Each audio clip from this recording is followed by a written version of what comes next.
Hello, welcome to another episode of Eye on Oshkosh. I'm your host, Cheryl Hentz. Joining us is another Cheryl tonight. She's been a very regular guest on the show, and we're always so happy to have her here. Cheryl Rosenthal. Cheryl is I always have to look because you've got such a big, long title. I know. You are the Communications and Education Coordinator, and you're the cat consultant for the Oshkosh Area Humane Society. That is correct. All right.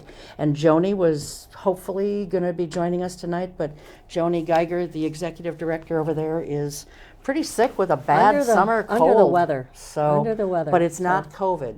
Nope.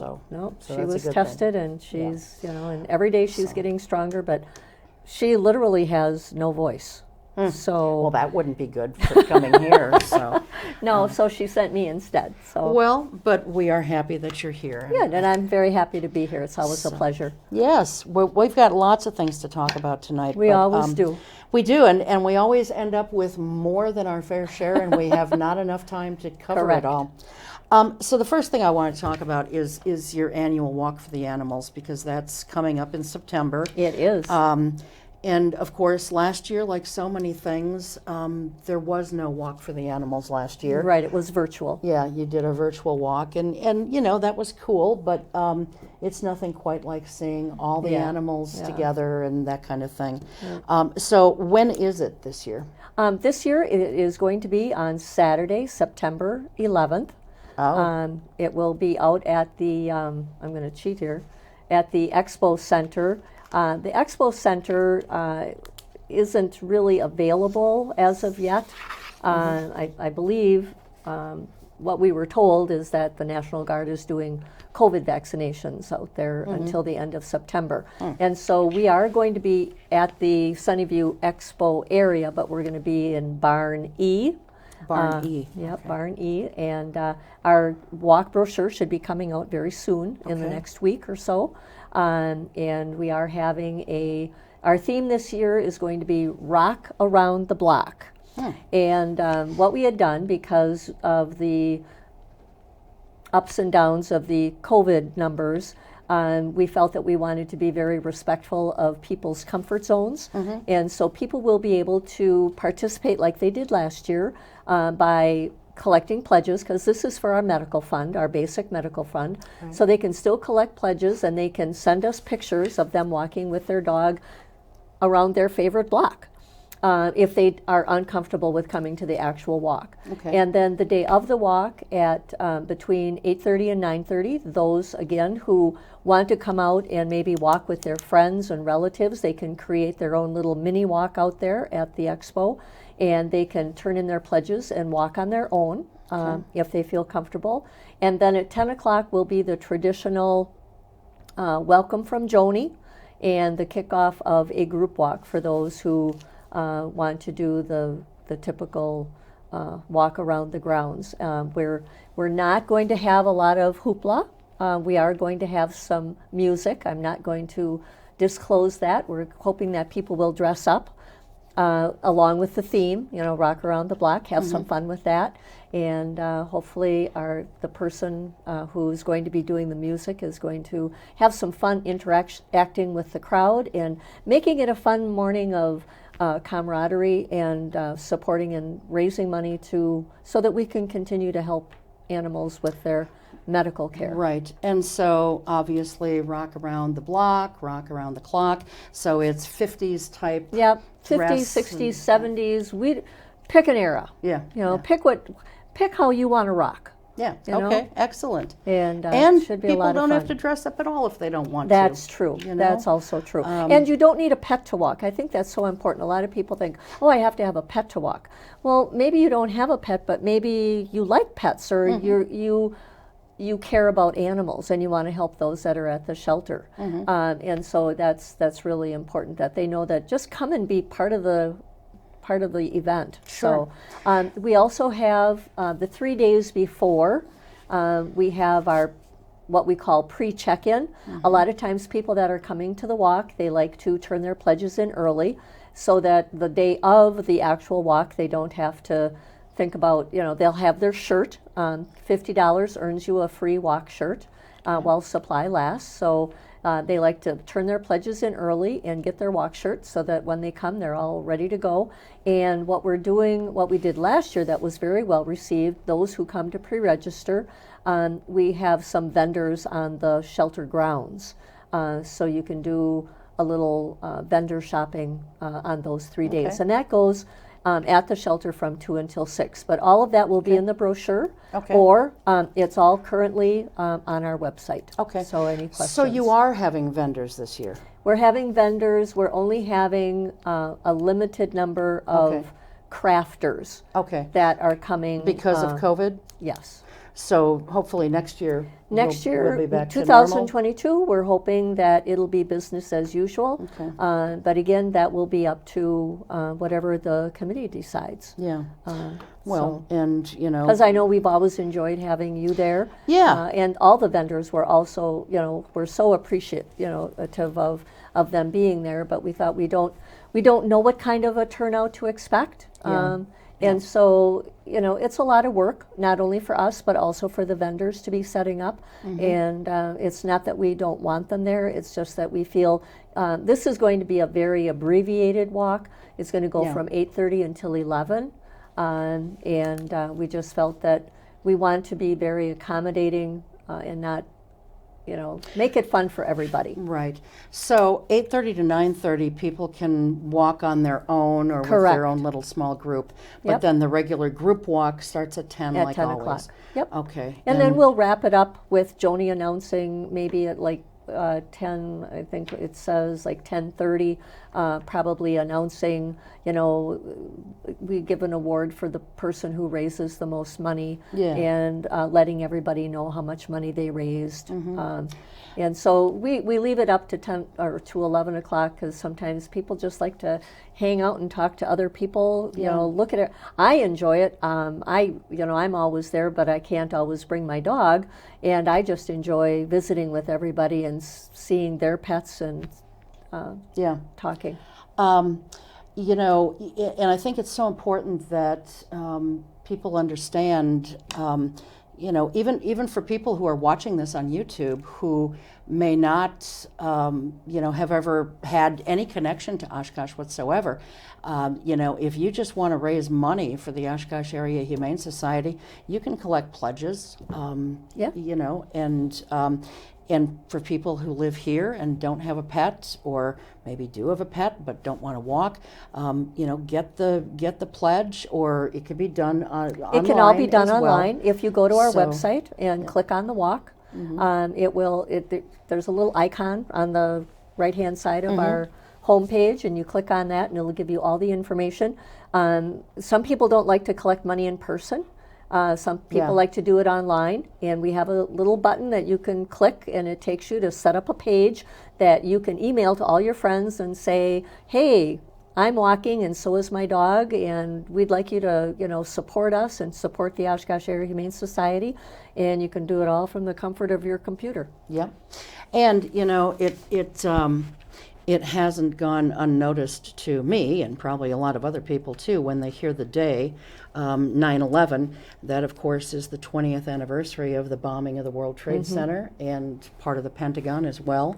And so if someone wants to dress up in a patriotic manner, that would not be discouraged or frowned upon either. To each his own. And but the main thing is to come together in unity and do something to help not just pets and those that you're serving, but the community as a whole. And I want to talk a little bit about that because, I've been working with you guys for a lot of years. I served on your board of directors for a number of years. I did your newsletter for a number of years. And Scoop. Yes, the shelter scoop. Do you know I still have some of those in my filing cabinet at home? I do too. And we always had such fun too. Banging them out and then putting the address labels on at your dining room table. That was back in the day when you had to do everything by hand. Absolutely. But hey, it was a lot of fun. It was really a lot of fun. Yeah, sitting really in your dining room, just banging it all out and putting it all together. Now I've lost my train of thought. But the thing that always struck me was that it's not just about animals. It's about the people who have the animals, who own the animals. And so talk a little bit about how helping the animals is also helping people. Right. That's where some of my education coordinator comes in. I'm a great believer that you cannot help an animal unless you help the person that's connected to that animal. Because every person that you meet, whether they have an animal or not, has an opinion about animals. And whether it be good or bad. And I remember meeting a gentleman, and he said, I would never give to your organization. He said, I don't like pets. And I said, you don't? And I said, well, I'm sorry to hear that, but I said, that's okay. Not everybody likes dogs or cats. I said, do you have grandchildren? And he said, oh, yes, I have grandchildren. And I said, do you want your grandchildren to ever get bit? And he said, well, of course not. And I said, well, that's where the Oshkosh Area Humane Society comes in, because we have programs for children in the area schools, or that they can come to the shelter, and we do a pet bite prevention program so that children learn how to act around animals so that they don't get bitten. I said, so even though you don't care for animals, our organization, helps teach children how to be safe around them. And I'm sure that you would like that for your granddaughter. And he said, oh, I never thought of that. And so I think a lot of times people think, oh, you're just about dogs and cats and birds and hamsters and rabbits. And so you really can't. You can't help an animal unless you help the person that's associated with it, or the person who doesn't even realize that they really do want to support our organization because some of the things that we do. And the ways that we're there are, I also think of, COVID is maybe not a good example, but there's a lot of people that have fallen on hard times. And sometimes you just have to, people that want to keep their pet for whatever reason, they no longer can keep their pet. That doesn't, it isn't like somebody wakes up in the morning and says, well, I think I'll get rid of the dog today. Although there are a few people like that out there, and we've encountered them, but that's not typically the case. But most people, they have a dog, and all of a sudden, the dog is maybe having some house training issues or having some aggression issues or whatever. And, they clean up the mess, and then and then the dog licks their face, and they go, oh, well, we can work through this. We can work through this. And then it just kind of keeps going. And then finally one day, it's like, I can't do this anymore. And they decide that the best thing for them and for the animal is to rehome that animal. That does not make them a bad person. Right. To me, it's, drive them out in the country and say, okay, get out. I'm leaving you here. Yeah. That's not good. But to bring an animal to the shelter does not make you a bad person. And I think sometimes people are given that reputation that, well, you took your dog to the shelter? That what a horrible, and I'm like, thank you for bringing your dog to the shelter. Because if you bring your pet to the shelter, you are honestly giving that pet a second chance at finding a good home. And by you coming and talking to us and giving us information, what is your dog like? What is your dog not like? Is your dog good with children? Is it good with other dogs? So what if it guards its toys? Some people, that doesn't bother them. Maybe the dog isn't good anymore with other dogs, or maybe they had a baby and the dog is good with older children but doesn't understand babies. So having that information and taking the time to bring the animal, making the appointment, bring the animal to the shelter allows us to have all that good information that we have so that we can find placement for that dog. And that's just one of the many ways that, and that's helping that person also because they know that animal, they've done a good thing and that animal is going to get a chance. Let me just interrupt for a moment because I do want to clarify something, because I know that there are people who, I don't know how many people, but there are people who live in other parts of the country who watch this show on YouTube. And when we're talking about shelters here, we're talking about, in particular, the Oshkosh Area Humane Society, Fox Valley Humane up in the Fox Cities area. These are no-kill shelters. And I think it's very important to make that distinction because, as you know, Cheryl, I volunteer with a number of different rescue organizations, and every one of them gets their animals from different places in the South. They are pulling them from kill shelters. And so it's important that if someone is watching this program and you know of someone who needs to surrender an animal, or you are in that situation yourself, that before you take it to a shelter where you live, you find out if it's a kill shelter or not. Right. They need to investigate and find out, is it a kill shelter or is there a rescue? Right. You know, there's a lot of rescues out there. Because if it's a kill shelter, find a rescue, because they will responsibly rehome that pet. And so when you said that, I thought, oh, you know what? There's people who watch this from around the country. Oh, that's true. I better make that distinction. Yeah. So, but yes, we are very fortunate here in the Midwest to have shelters that do not euthanize for space. They do not euthanize because a dog is senior and may not have a good chance of getting adopted. We don't even euthanize around here because of what some may view as a health problem. You know, so I don't know if you want to talk about, you know, under what cases you would euthanize. But you guys really go above and beyond. I think to try and keep an animal alive. You have to be realistic in these evaluations. If an animal has a terminal illness and it's in a great deal of pain, and we know that it's not going to get better, and there isn't any further treatment that can be done, that would be a situation of euthanasia. Animal that maybe is hit by a car and the repairs can be made, but again, you know, it's beyond. So those are some circumstances that would happen. And I think realistically you have to look at, when you're adopting out animals, what is there someone who is able to take that on? You know, and in some cases there are, and in some cases there are not. You know, it's like, if it's going to cost, you know, thousands of dollars a month, what's the probability of us finding that person? And we have to look at the reality of some of those things. But then there's other times that it's like, there's no reason why this animal shouldn't be given a chance. And that's what we do at our shelter, is every animal is looked at as an individual. Every animal is given a chance. And I'll throw out there, a lot of people are familiar with Bernard. Bernard is the cat that was shot. And he is coming up, he's doing very well in his foster home, and he has a surgery coming up this month in August. And we're hoping that this is his final surgery. And that's great. This cat has just been so stoic through all of this, and has more or less shown our staff and his foster home that I'm going to live. I'm going to live through this. And so, and people support this. And we appreciate that, because we can't do these things without the sort of, you know, the support of our community.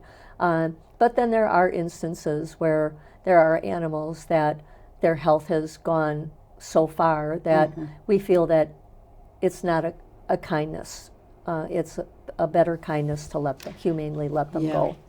And, you know, I know that animals who have special needs, either they're senior or they do have health concerns. Thankfully, I mean, there's not a lot of people out there who want to adopt those types of animals, but thankfully there are some, and there are two that kind of come to mind as I'm thinking about this, and they were both with a golden retriever rescue. And there was a gentleman, I believe he lived in Kentucky, and he was a single gentleman. He was a professor, and he had just this lovely home, a beautiful in-ground pool with a grotto and a waterfall, and all this man did was adopt senior Goldens. Oh, wow. He even, I don't know where he gets all of his money, but he even had a corneal transplant done on one of the dogs. And so we made an exception, and we had a bonded pair that couldn't be separated for whatever reason. They had been surrendered to us, and they had lived together always. They weren't siblings, but they were a bonded pair. They needed to be adopted out together, and he took on both of them. And so we made the exception. I mean, we checked out his house virtually and all that, and he showed us videos of all these dogs swimming in his beautiful pool and romping around the grounds, and it really was something to be seen. So we adopted, and thank God for people like them. And then another one that comes to mind was this dog. It had seizures, and the medication that it was on was costing the organization about $1,000 a month. It was pretty expensive. And yet we said, this dog is young. Let's just see. Well, there was a couple who their kids were all grown. They had 2 other Goldens. They adopted this dog, and they were familiar with a dog with seizures. And with their one dog who already had seizures, they put him, or her, can't remember, I think it was a male, they put him on a diet that had no grains. It was grain-free diet. That was something that was recommended by their vet. And all of a sudden, the seizures started to stop. Oh. I mean, they didn't stop 100%, but they really they declined. improved. There was an improvement. Oh, yeah. And so they took this dog that they had adopted to that same vet, and they said, here's what the dog is on. And the vet said, the dog doesn't need to be on all these things. Yeah. And they slowly started weaning her off of them, and then put her on a grain-free diet too. And that dog went from having several seizures a week to having just a couple every month or 6 weeks. Oh, that's wonderful. And reduced their vet bills down to about $300 a month, from over $1,000 a month. And so, there are angels out there for every dog. Well, I'm hoping that there's an angel out there for a dog that's currently at our shelter that's been there for quite some time. Who is he? And his name is Joe. And Joe is an older dog. He is not good with other dogs, so he needs to be a single dog. Okay. But he is just he lives behind the dog desk right now, and he's just a very mellow dog. Loves being with people, loves going for walks, and we're just hoping. He's been there for several months now. And we don't have any time limits. When he came in, he had some medical work done. They thought that he had some cancerous spots, and we checked that all out. Everybody who comes to our shelter is checked out thoroughly medically, and we get them as healthy as we can. And Joe is just looking for that retirement home, maybe somebody who works from home that can be with him the majority of the time, or 2 people, so that if he also has separation anxiety, and so he's going to need somebody but he's so sweet, and every day when I go back there, and they take him out and take him for walks, and he's not aggressive with other dogs, like he's going to lunge and charge at them. He just doesn't want to live with other pets. And so we see some of those animals, and it just warms our heart when people come in and want to adopt those kind of dogs. But I think you're exactly right, Cheryl. There are angels out there. We had 2 kittens that were at our shelter, and they had the cerebellar hyperplasia, where they get the head tilt. These kittens are also called wobblies. They're real wobbly when they walk. Oh, sounds like me. They were, the older I get. They were 2 kittens that were part of a litter. And the foster home noticed that these 2 kittens just weren't like the other kittens, and that's how we found this.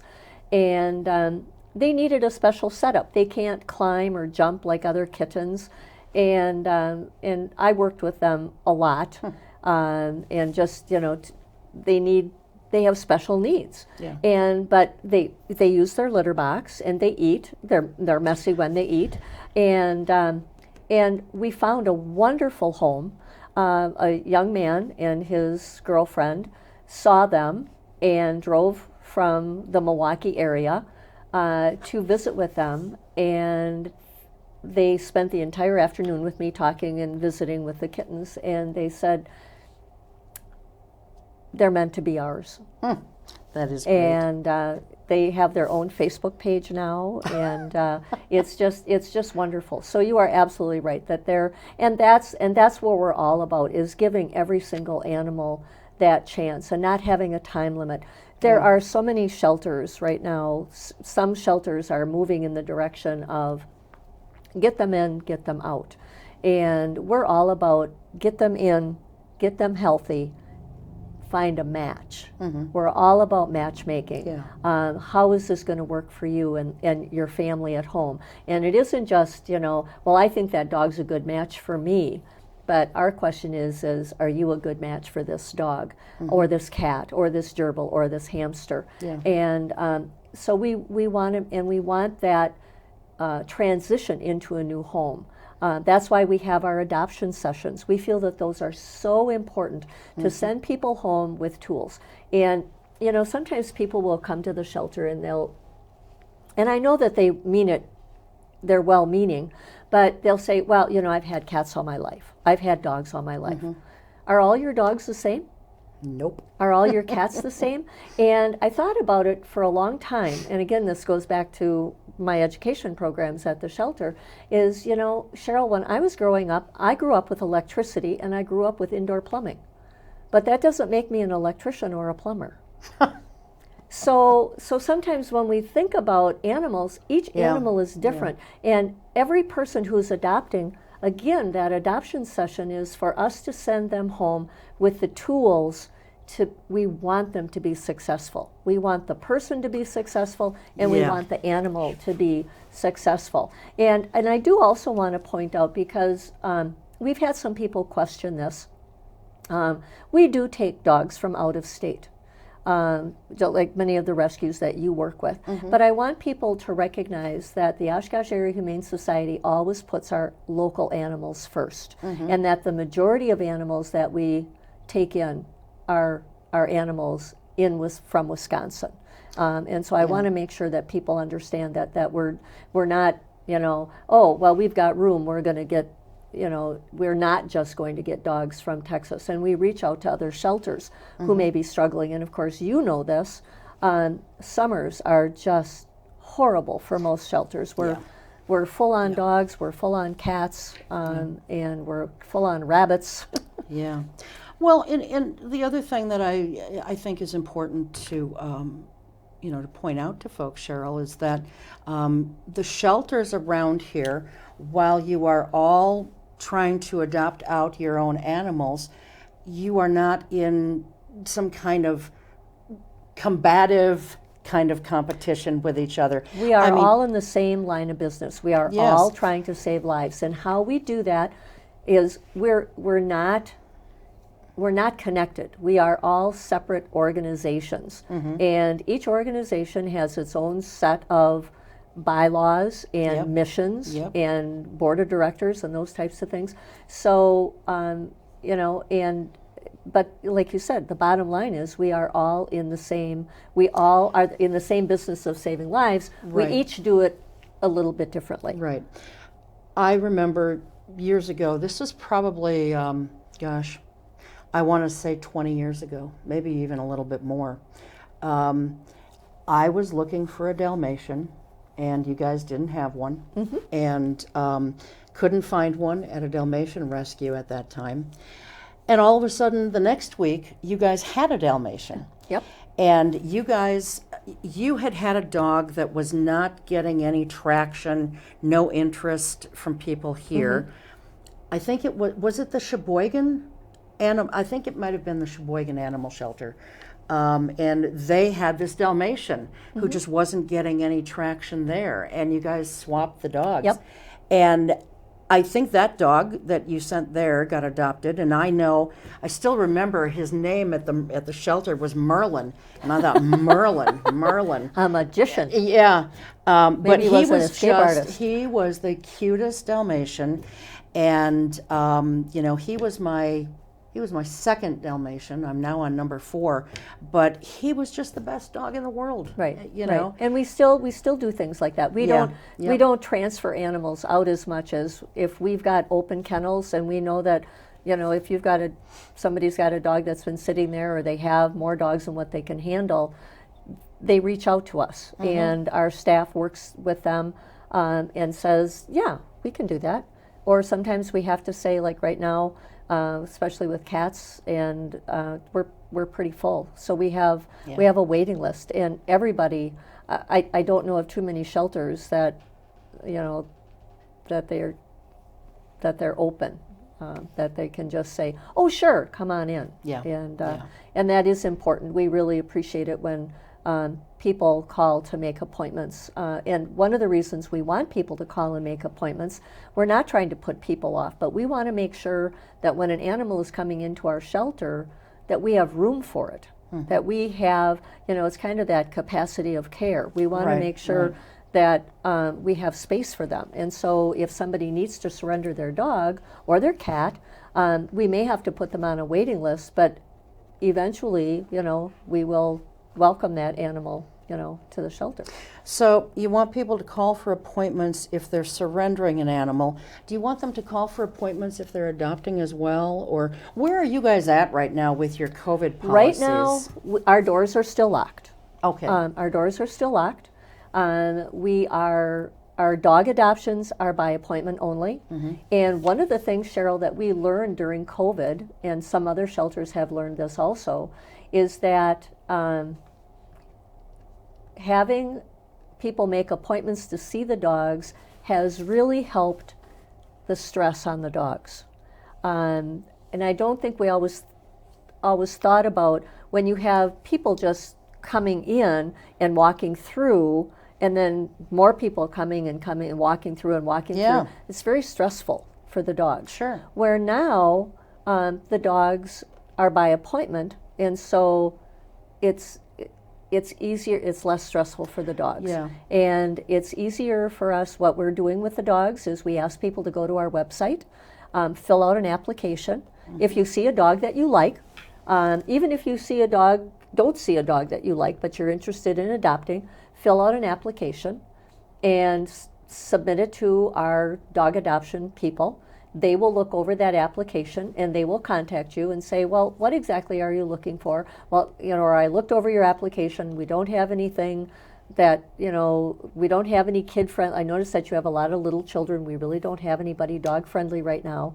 But, we'll keep you. Child friendly. Right, child friendly. Yeah. Kid friendly, child friendly. So we will keep your application on file, but keep checking our website and let us know if you see something that you want to look at.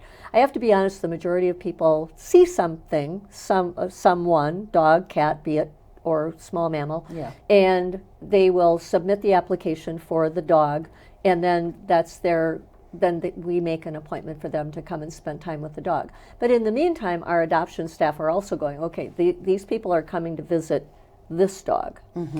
What else do we have that we might be able to show them while they're here? So we just don't say, well, this dog didn't work for you. You'll have to come back. Again, it's about matchmaking. Yeah. It's interesting that you mentioned about the stress on the animal with people just kind of parading through. I never really thought about that before, but I think about people who pass by my house. And how upset the dogs get, or how excited they get, either way, but they're barking, and it gets them amped up. Right. And so it's very much like that. And I think I'm another sure. thing that people don't think about is, again, this goes back to my education programs. I'll ask a room full of children, why are you here today? And they'll say, we're here to see the animals. And I go, and how do you feel about animals? Oh, we really like animals. We really love animals. And I said, so do you think all the animals are going to like you?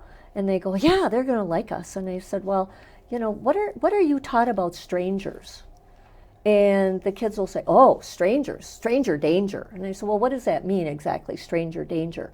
And they'll, some of the kids will raise their hand and say, don't talk to strangers. Don't go with strangers. And I said, what's the most important thing you learned about strangers? Should you let a stranger touch you? Oh, no, you never let a stranger touch you. And I said, so what are you?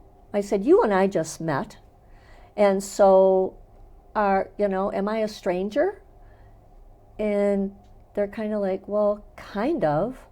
because you don't know me very well, so I am kind of a stranger. But by the time we're done with our program, I hope we'll be friends. And then I'll ask them, what do the animals think of you? What are you to all the animals here? And they think about it and they go, I'm a stranger. Yeah. And so animals have that same instinct that you and I do. I mean, if you didn't know me and I came rushing up to you and go, oh, I'm so glad to finally meet you in person, and hugged you, most people are like, excuse me? Personal space? Well, today anyway. Yeah. But even before, Yeah. well, Yeah, I guess. If I have talked to someone on the phone a number of times or communicated, but then you're no longer really a stranger. Yeah. It would be like, meeting somebody coming into the shelter to look at cats and going, oh, I'm so glad you're here, and hugging them. It's like, whoa, and so Next. that stranger, and I think as we become adults, we dismiss it that I think we have expectations of animals that are unrealistic. Thank you. That's on my list. And we have not talked about this. You finish your thought, and then I want to get to mine. It's just that, so that people understand that when you come and meet a dog for the very first time, you are a stranger. Mm-hmm. And I'm sorry, if I am with my dog, who knows me, and they meet you, and I give you a treat, they know that it's okay for them to take that treat from you, because I would never have somebody that wasn't good give them a treat. Mm-hmm. And so this dog has the advantage of being comfortable with the owner. Now, a strange dog at the shelter who will know most of the staff but doesn't know everybody, you take this dog in a room with strange people, and people are always surprised, well, he won't take a treat from me, or he won't sit for me. He doesn't know you. Mm-hmm. You have to give them some time to warm up. Yeah. And it's yes, there are some dogs who are like, oh, I love everybody, it's okay, I'm going to be wiggly and whatever. Yeah, there are some like that. Yeah. But then there's other dogs that, and for some dogs, I think, well, I was treated badly once by a human, I'm not going to put myself out there again. Mm-hmm. So when they come to visit, it takes a little bit on both parties mm-hmm. to be a little forgiving, because think about what they may have been through. Kind of put yourself in their paws.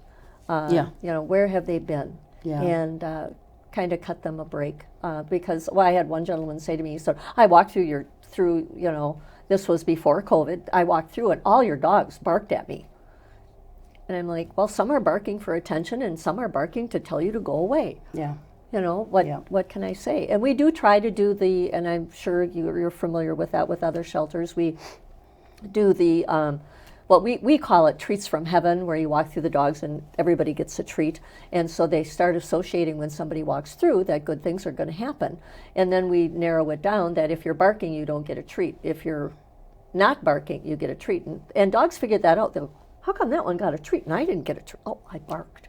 Okay, so I won't bark the next time. And it really does work. Our kennels are relatively quiet when you walk through there. You can always tell the new dog on the floor because they're barking. But they'll quickly figure it out. Right. But, you talk about people having misconceptions about dogs. And the point that I wanted to make about that was that so many times people will adopt a dog, whether it's from a rescue or a shelter, or from a breeder. They'll buy mm-hmm. one from a breeder, and there are responsible breeders out there. It's the backyard breeders or the hobbyists who want to see a litter or two being born so their children can experience birth. And, and then you've got the puppy mill breeders, which are the worst of the worst. But the professional breeders, they do a good job. But people, for whatever reason, when they see a dog that they adopt or they purchase one from a breeder, a lot of people tend to think that that dog is perfect, not just looks perfect, but it is perfect. They think that the dog is going to be housebroken. Well, it should be. It should be perfect. Yes. Well, they think it should be, or they think it is, whichever way they want to Right. look at it. But no, the dog needs to be taught what it knew in one place may not be what is going to be the rule in your place.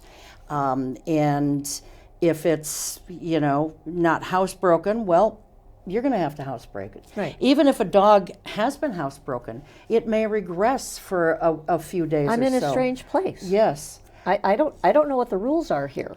Right. And so I think that's why it's really important for people to get some professional training. Take it to a trainer when they first adopt a dog. Because it's not necessarily take them to a trainer. I just had this conversation with somebody else because this person wanted to take their dog to a trainer to have the trainer train them. And I'm saying the people go with the trainer. Okay. And so go to like an obedience class. Yeah, I mean, because it's as much about training the person as it is the dog. Thank you. And it's a learning experience. It's a bonding experience. We can really mess up a dog by things that we do or don't do. Yeah. Or say or don't say, or how we say it. And so that's why, no, I'm not suggesting they take it to a trainer as if, if it's going to be like a hunting dog, you may take it to a trainer and leave it.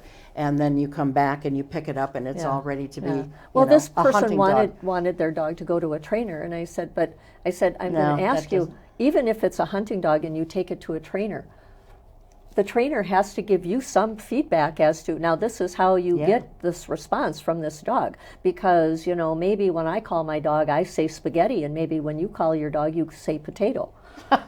So, you got to make sure that you're on the same page. And so it is so important. It is an important commitment, and it shouldn't be taken lightly. There's a lot of good people out there that are good pet owners. But unfortunately, there are some that are not. Yeah. And and that's what shelters are trying to do. There's a book out there. It's called "There Are No Such Thing as a Bad Dog," and you're absolutely right, Cheryl. I remember my niece calling me one time and telling me that her dog was stupid compared to her other dog, and I said, "Gosh," I said, "I was always told that a dog's no smarter than its owner." And she said, oh. And I said, so maybe this dog just learns differently than your other dog, because animals are just like you and I. Some people learn by doing. Some people learn by reading. Some people, whatever different ways there are of learning. Dogs are the same way. Sometimes dogs have, need a different approach. Right. And I think, and that's what we try to do in our adoption sessions, is try to give, it goes back to those tools I was talking about, having the right tools and knowing how to use them and knowing when to pull them out. And also admitting and knowing when, boy, I thought I knew a lot about dogs, but maybe I could use a little help here. And it's okay to ask for help. Absolutely. And that's another reason that we're there. I had a call today from somebody who adopted a cat, and they said, we've never had a cat before, and she's doing something. Well, she cried all night, and I said, well, she's probably just getting used to being in a new environment and maybe rotating toys. I gave them some suggestions, but then I also said, if this continues, please call us back. We're here to help. And I think that all too often people, they either don't know who to call, or they think, I don't want people to know that I can't do this. Here again, it's okay to ask for help in so many situations. I mean, you know this story, but I was in that situation 13 years ago, I'm sorry, when we adopted one of our dogs. And this, she got out of 4 different crates. We tried different crates, and she got out. And Houdini. yeah, she was. But we couldn't leave her out because she was 8 weeks old, and I didn't want her chewing on a cord while we were gone. And she was finding other things to chew, and I didn't want the house chewed up. So I got a behaviorist to come out to the house, and she said two things. Number one, she's terrified of. She has the canine version of claustrophobia. And number two, she has separation anxiety. And she gave us the simplest solution in the world, and it worked. And all she said was, you go to a place like Fleet Farm or a pet store, and you get the actual bones, not, for God's sake, stay away from rawhide bones. I cannot stress that enough. No rawhide, ever, ever, ever. But an actual bone, and it can either have marrow in it, or you can put something in it, like little dog treats or whatever, and you coat the ends with either Cheese Whiz or peanut butter, and then you freeze it. And when you're getting ready to leave, put the dog in the crate, put the bone in the crate, and number one, she's teething, so the cold is gonna feel very good on her gums. Yep. Keeps her busy. Yep. Number two, it keeps her busy, and number three, it's frozen, so it's going to take her a long time to work on this. It's going to keep her busy for a while. And she said, before you know it, she won't even know that you're gone.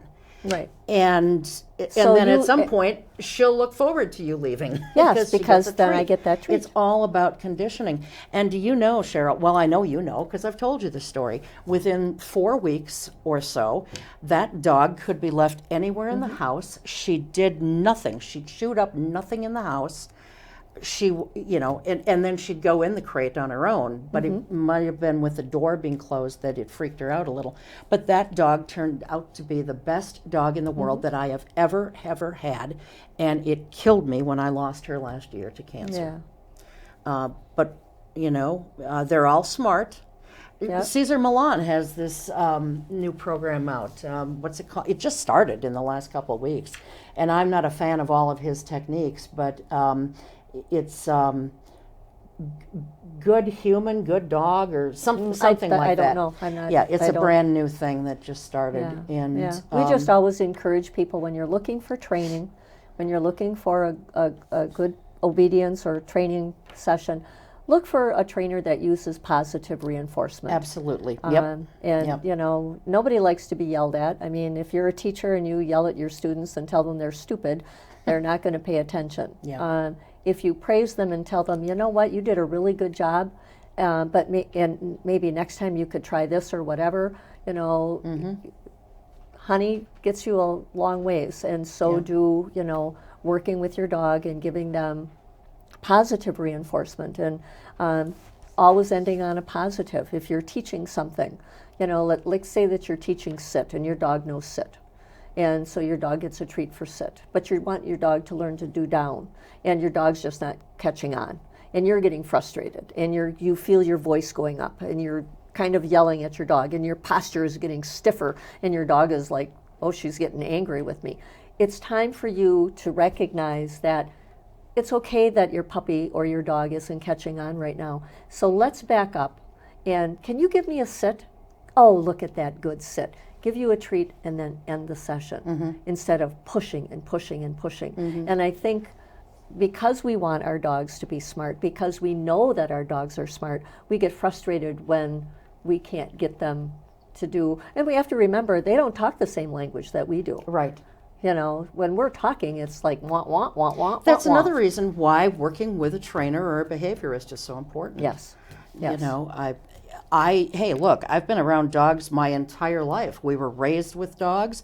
I've had dogs my entire adult life, and I still learn things. And I knew and I think that I could not figure it out with Echo.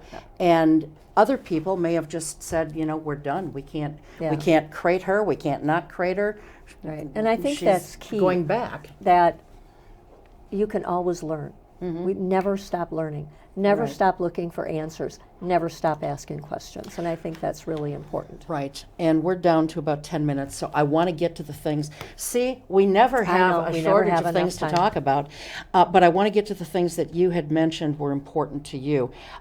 So we talked about the walk for the animals, and we'll just remind people of the date and that before we wrap up. You said the importance of keeping pets up to date on rabies vaccines. That is- Let's talk about that. Yes. But we only have about 9 minutes. Okay. So, I'm going to cut right to the chase. all then. right, let's do it. We have seen an increase in people calling and asking us to quarantine their dog because their dog has bitten someone. And this is not a service that we are able to provide. And again, this goes back to the education part, my department. And it is so important that people understand how important it is that their animal have a rabies vaccination. A rabies vaccination is a Wisconsin state law for dogs. For cats and dogs, you need to check with your municipality or the area that you live in to find out what the ordinances are. But the bottom line is all animals bite or have the potential to bite. And when I have a school group in and I have a lot of parents in the room, I'll say, how many of you have a dog at home that you think will never bite somebody? And I can't believe how many people raise their hand. And I'm here to tell you, Cheryl, that any dog, any cat in the right situation will bite. The bottom line is when your pet bites someone, whether it be someone in your home or a neighbor or a friend, if they have to seek medical attention, it is to be reported to the police department, and that dog or cat then needs to be put on what they call a bite hold or be quarantined. The key for that, and I speak from my own experience because I had this happen to me 20 some years ago. If your dog or cat is current on its rabies vaccination, it can be quarantined in your home. Yep. If your dog or cat is not current on its rabies vaccination, you have to pay to have your animal quarantined somewhere for 10 days. And that animal has to have 3 vet visits to be checked out to make sure that they don't have rabies. And so it can cost you anywhere between $500 and $1,000. In addition to that, whoever your dog bit, They'll sue you can probably. sue you. It affects your insurance. And so a rabies vaccination in the long run can save you and save your dog a lot of grief. And it's just so important. People don't think about it. It's like, oh, they only missed a year. I'll worry about it another time. And then it happens. You have that child that comes in your yard. I'll tell the story what happened to me, because if it can happen to me, it can happen to anybody. Neighbor came over with his young child. The child had been in our yard several times and given our dog a hug. Unfortunately, this was a very warm day. She gave the dog a hug, and the dog was laying down, and the dog wanted to get up, and she didn't want the dog to get up, so she laid on him. He was panting. He turned his head and tried to get up. His tooth caught her cheek. He didn't bite her, but his tooth caught her cheek and made a red mark. Well, the father said, she's fine, don't worry about it. Next morning, the police are at my house because Mom had taken her to the doctor and it went down as a bite. And I felt terrible. We were going to be leaving on vacation, and I was told that because my dog bit somebody, he could not leave our property. And it wasn't even a bite. It wasn't even a bite. That's. But he still had to be quarantined. And when the police officer came to my house, the officer said to me, "Which dog?" And he said, "Not Astro." And this is the dog that I did a lot of my programs with. I remember Astro. Astro and Gus. It is so very important. Keep your pets up to date on their rabies vaccinations to protect yourself and to protect your pet. And I want people to be watching our Oshkosh Area Humane Society website, because we are going to be starting to do low-cost vaccination clinics. Oh, wonderful. That's so great. That is another thing. When for are you starting that? We will be having another one this year. I don't know exactly when it is. It's in the works. And so I want people to be aware of that. It is something now, because of COVID, we are doing the dogs outside and we're doing the cats inside.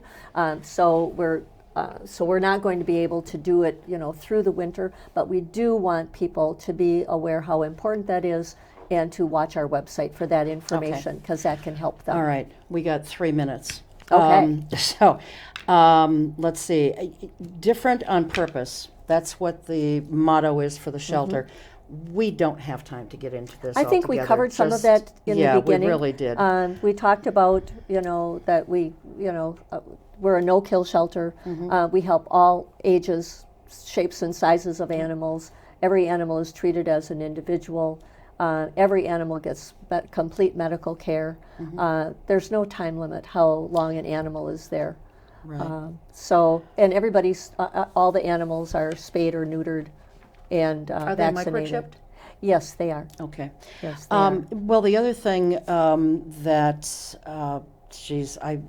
as far as the vaccines, the rabies vaccines, I don't have cats, so I don't know. But the thing nowadays is that you can get a 3-year vaccine, so you're only doing it once every 3 years. Your first rabies vaccination is always a 1 year. Yes, and then they after do that, a 3 year. Yeah, a 3 year. And so that should be an incentive for someone too. Right. To make sure Right. that Get they're. that. And do cats need to be vaccinated for rabies? Yes. Okay. Yes. All right. Again, people need to check. In the city of Oshkosh, it is a city ordinance that cats and dogs must have rabies vaccinations. Okay. It is a Wisconsin state law that dogs be vaccinated, but not cats. Okay. But that's why it's so important. Just because it's not a state law, you got to go by what's in your municipality, your Right. township, your village, whatever it is, Right. where you license your animals. Okay, 2 other real quick things that I want to mention. Just a little education piece here. Okay. People are always, they talk about when they have cats. Oh yeah, they've got a litter box. Cats need to have the rule of thumb here, and you taught me this. Yes. Cats need to have.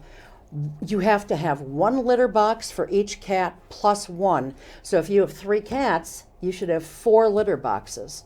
If you have 1 cat, you should have 2 litter boxes. Right. I can do simple math, Right. not the core subject kind of math that they're doing these days. Well, this and it's modern. also important, as long as you're talking about litter boxes, if you have those 2 litter boxes or you have those 3 litter boxes, when you have 3 litter boxes in a row, to some cats, that's just 1 litter box. It's kind of like putting idea, it's kind of like having a bathroom with 1 toilet in and then you put a second toilet in there. Cats are also looking at not necessarily privacy, but territorial. They're very vulnerable. Okay. So if you have multiple cats and I'm in the box and you come and another cat comes in there, I don't have another area that I can go to. Yeah. And the other thing that I want to mention very quickly, and then we're going to have to wrap it up. If your dog is housebroken or your cat is housebroken or litter box trained, and all of a sudden they're urinating where they shouldn't be, it's not necessarily that they're being a bad dog or bad cat. They could very well have a urinary tract infection. Exactly. So if they're doing something out of the ordinary, get them to a vet and get them checked out. Thank you so much. Thank you. Again, the shelter, the walk for the animals that the shelter has every year, except 2020, but a virtual one. Well, we had a virtual one, so that's what I just said. Saturday, September 11th. Starting at 8:30 in the morning until 11 a.m. It's at the Sunnyview Complex out on County Road Y in Barn E. And if you want to do the big group walk, that starts at 10 o'clock. But go online, find out all the information, help raise money for the shelter, and we so appreciate everything that you do. And Joni, please get well fast. Yes, So definitely. all right, Thank thanks you for being having here. me. I love it when you guys come in, because I don't even really need notes, but I need paper to take notes on, because I always learn something new. Anyway, thanks to Cheryl Rosenthal from the Oshkosh Area Humane Society, and to all the volunteers and staff over there for everything that they do. Thanks to my crew, and thanks to you for joining us. We'll see you next time. Until then, take good care. Keep your eye on us. We've got our eye on Oshkosh.